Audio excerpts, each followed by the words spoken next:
So, ayan na nga guys, marami na naman akong nababasang comments sa aking Facebook at dito din po sa TikTok. So, ngayon guys, marami na po ditong seller na nagko-close na or nag-off na, nag-signing off na talaga sila. So, kasi nga dito sa TikTok guys, akala nyo pagka seller ka dito, malaki ang kitaan. Yes, malaki talaga ang kitaan.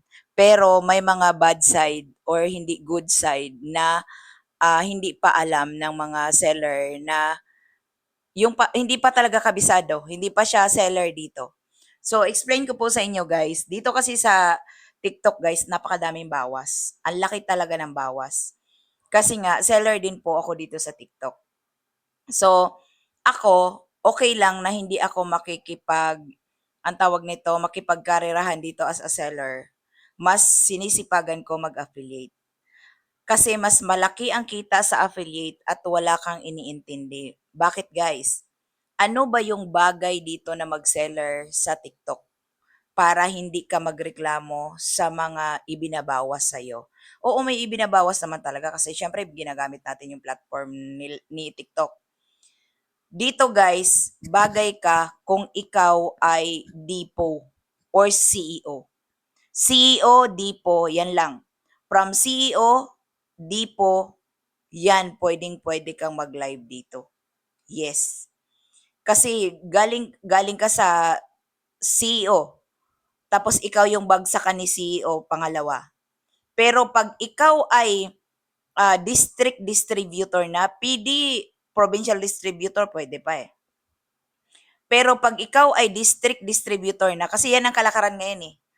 Pag ikaw ay district distributor na, tapos city distributor ka na, or reseller, itong tatlong to, tagilid na yan dito kay TikTok. Kung mag-seller ka dito. Kasi bakit? Ang laki ng ang laki ng difference. Malaking bagay na yung mga 10 to 20 pesos ang ibabawas sa'yo. Malaking bagay na yun, guys. Kaya, tiba-tiba talaga dito ang mga galing sa CEO or ikaw yung pinaka binabagsakan talaga from warehouse. Ikaw talaga yung binabagsakan tapos ikaw yung mag-spread sa TikTok. Talagang swak na swak ka dito. Pero, district distributor, city distributor, reseller, hindi ka kikita dito. Baka akala mo, yes, may mga umu-order, pero pag kinompute mo, abonado ka pa.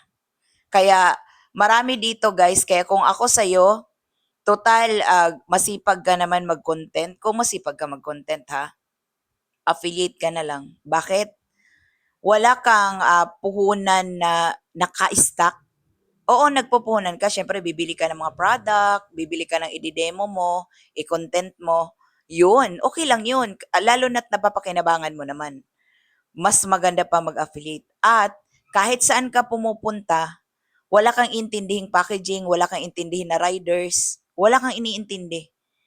Kahit saang lugar ka pumunta, pwede ka mag-content. Kahit halimbawa, nasa biyahe ka, gagala ka, may pupuntahan ka, mag-content ka lang. Basta't makakapag-upload ka, may signal ka, go. Mas maganda pa mag-affiliate. Kasi wala kang natutulog na product or wala kang ini-stock at hindi pa pressure sa'yo. Kasi minsan, ang seller, na-order na, tapos wala ka palang stock, tapos bigla, syempre, hindi naman parang nag-aalanganin ka na i-cancel mo. Kasi dashboard mo naman ang magkakaproblema. So, may stress din talaga ang seller.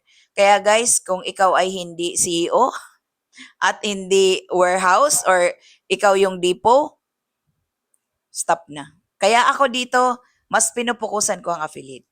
Kasi, okay din naman ako sa personal collection. Kumbaga, nililibang ko lang kasi as a manager ng personal collection, may maintenance kami monthly.